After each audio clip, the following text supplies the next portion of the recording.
In this video we'll discuss how to implement user interface tests for Spring Web applications.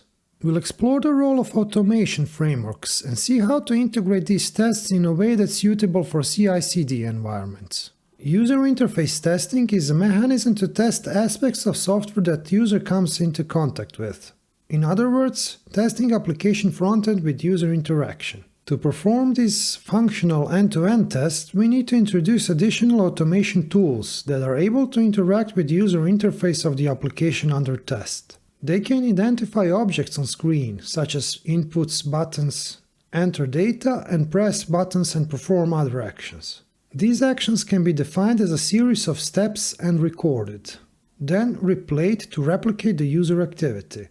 The result of these actions is then compared to the expected results to determine whether the test passed or failed. This might sound abstract, so before we continue, let's showcase a practical example. Here we have a Spring Initializr site that enables us to generate Spring projects. We can pick our build tool, language of choice, and dependencies we need. After that, we can click Generate button that will generate a zip file for us that we can further work on locally. Let's create a test that will simulate user action of picking a Maven build tool, picking a web and Lombok dependency, and pressing Generate button that should give us a zip file with our project. Here we have an example project that goes to start.spring.io site, picks Maven as a build tool, picks Lombok and WebMVC as dependencies, clicks Generate project button, and then we assert that the project zip file should exist. Let's run our test. This should start a web browser and repeat the steps noted in our test. So we should pick Maven as a build tool, add two dependencies, and download the project. And we see our test was successful. If we go to our downloads folder, we'll see our demo zip that's being downloaded, and if we try to list the files from the zip, we'll see that it's a valid Java project with Maven as a build tool. The tools that can be used to automate interaction with the browser in some cases are created specifically for testing, but sometimes they are general-purpose automation tools and are used for web scraping, for example. This can be useful when older sites don't offer programmatic API for data access, but just HTML web interface and search tables from which you can then extract data using one of these tools. Probably the most popular tools on the market are Selenium, Cypress, Puppeteer, and Playwright. Selenium is the granddaddy of cross-browser automation. It's the oldest tool of the sort, created in 2004. Cypress is front-end testing tool for web application created in 2017. Puppeteer is Node.js library which provides high-level API to control Chrome and is developed and maintained by Chrome DevTools team. Playwright is the newest cross-browser tool on the scene and it's supported by Microsoft and shares a lot of the development team with Puppeteer. We aren't really going to discuss merits of these tools. I'll be showcasing Selenium.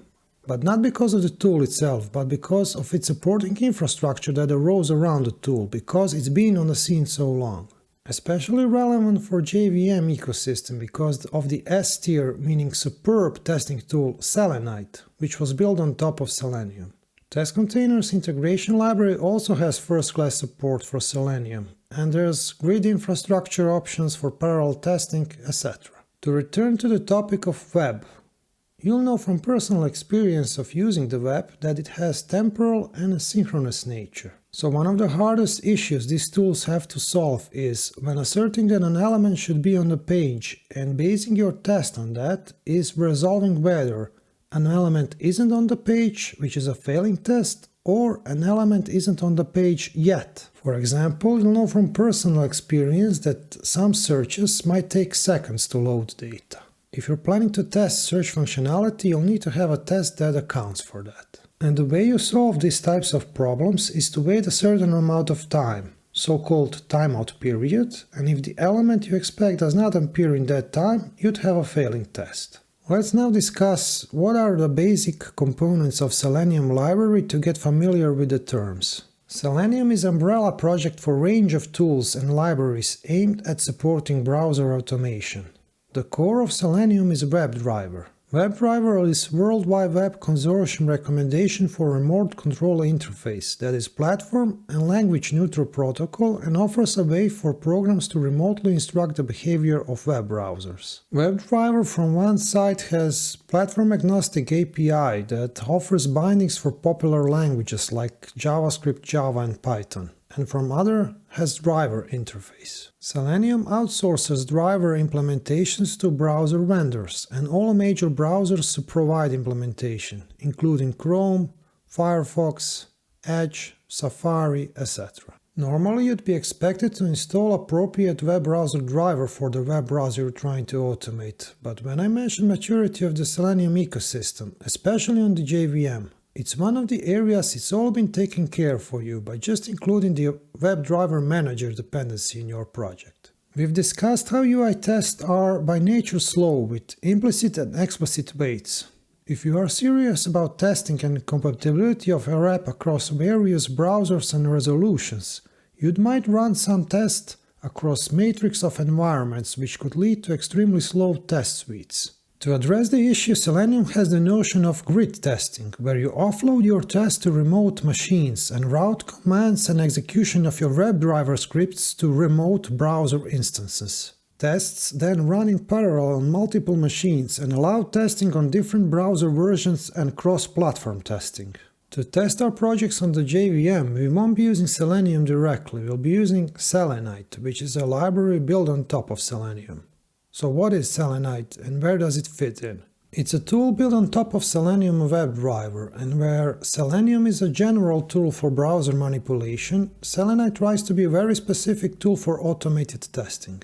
It resolves timing issues of Selenium, smartly waits for components to appear, and has superb concise API that makes tests shorter and more readable. In summary, Selenide lets you get rid of the boilerplate of Selenium and lets you concentrate on your business logic in your tests. To give an example of API difference, let's see how we would wait for the appearance of the hwind element in Selenium versus the Selenide. In Selenium, we would have WebDriver wait with a duration of 1 second until the visibility of element by tag name hwind is located. The same thing in Selenide is $h1 should be visible, much shorter, concise and more clear. The tests for Spring Initializr site we ran previously used Selenide API. Let's go to the basics. We can open a URL by using Selenide open method. Then on newly opened page we can search for an element by using the $sign method, which mimics the behavior of jQuery JavaScript library $method. To find an element, we can use any CSS selector as in case of jQuery, or use by ID, by text, or similar selection support method Selenide provides. We can then chain methods on selected elements to perform actions, like clicking a button, inputting values, or downloading files. If we expect our selection to return collection of elements instead of the single one, we can use $sign method instead of the single one, and then we can chain finder methods to get the element we are interested in. Like in our case, we used first method to get the first element of the collection. Selenide offers default logging support that can also be extended. We've used default Selenide logging support by annotating our class with extend-with test report extension class. If we have a look at the test output, we'll see that the Selenide text reporter extension provides table output with a list of all the steps taken, their duration and their completion status. There's additional testing reporting libraries that we can include in our project, like Allure, that can hook up it to the Selenide logs and provide prettier test output. I've added the Allure library to our project, so we just need to hook up to the Selenide logger by using Selenide logger class and adding Allure listener. Let's make our test fail. Let's say we'll search for Spring Web fail to see how the test output looks like with Allure library.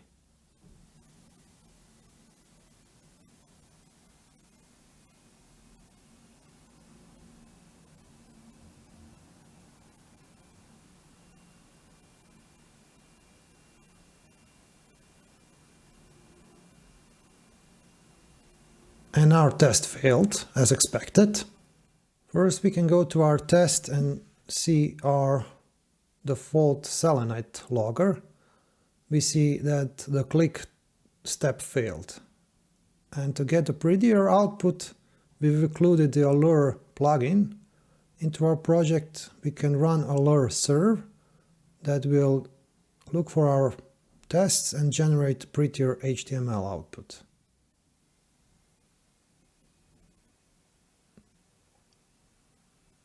And we basically see the same thing.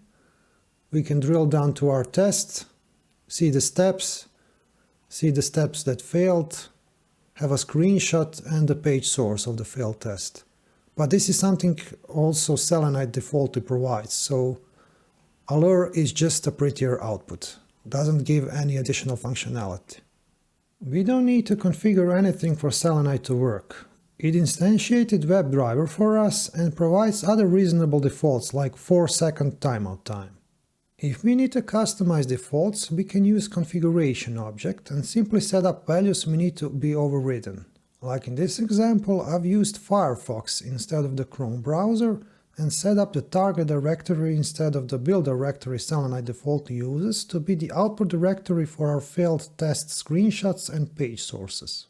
In Selenide we have $$ and $$ selectors to find elements on the page, but what parameters we passed in depends on the element present in the page we are testing. For instance, here we have an ID of explore dependencies and the ID of input quick search.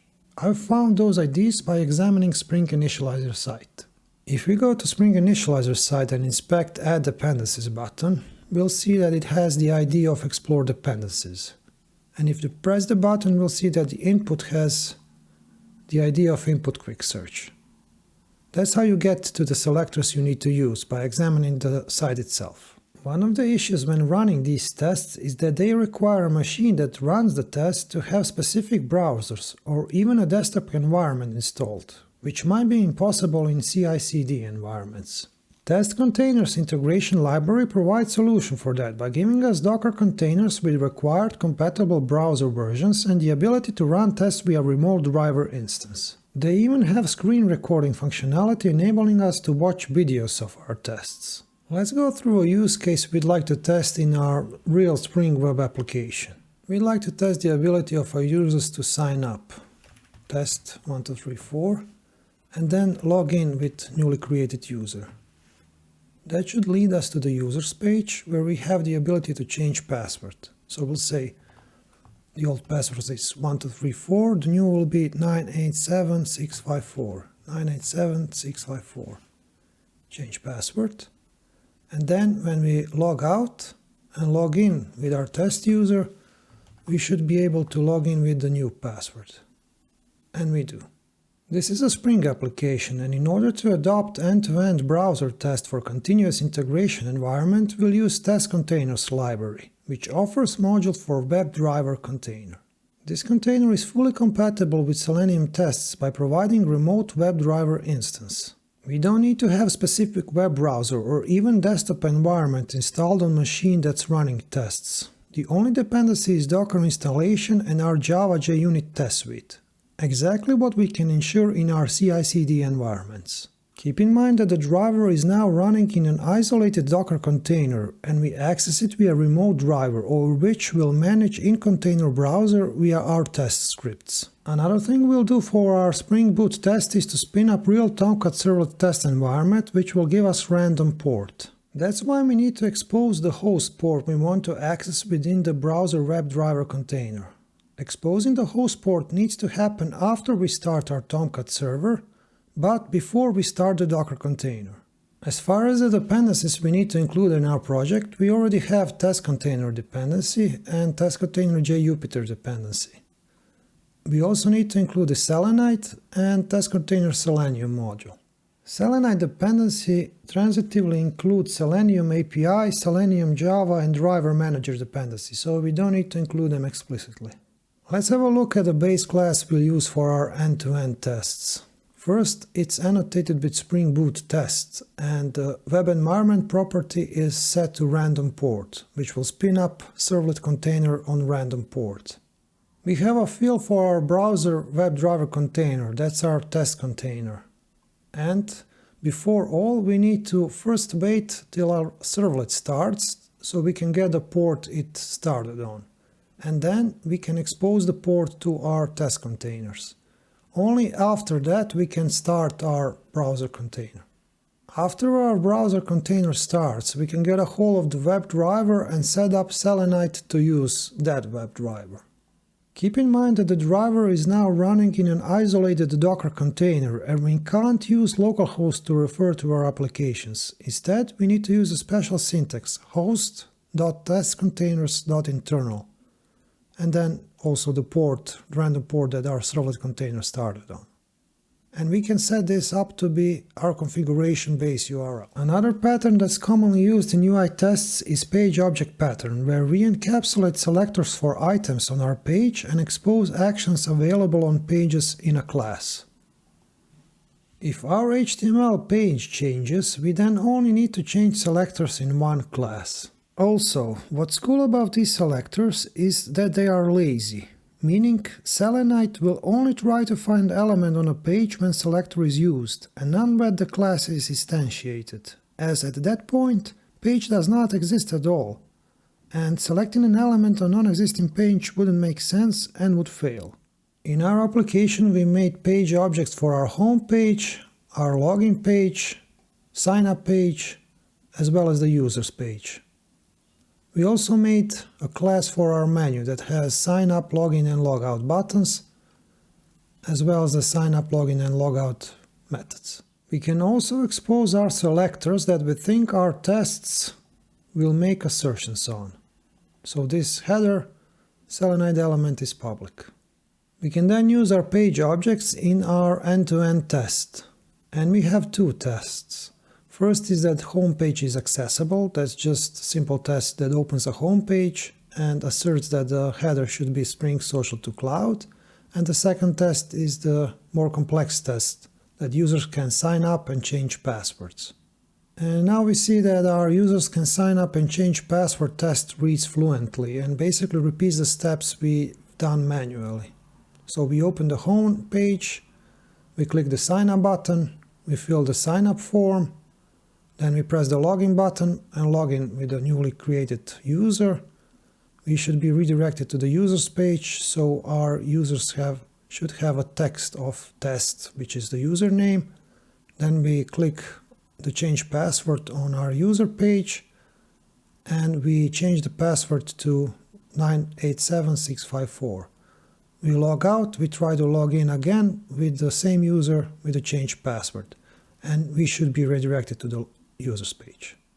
Let's run our tests first in debug mode because we want to see which containers actually test containers start.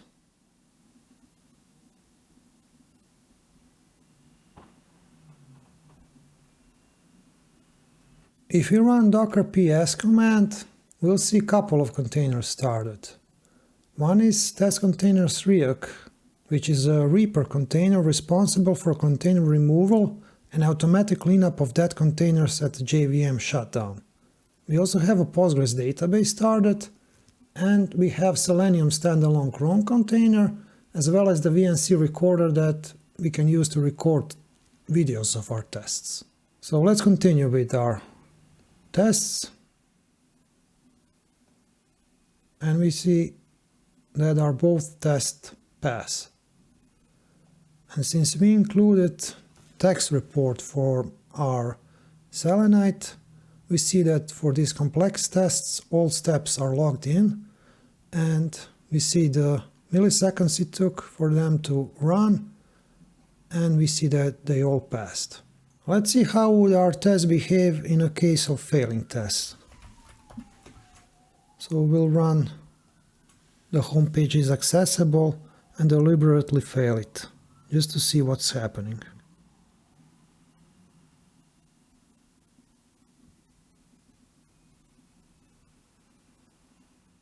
We see that our test failed.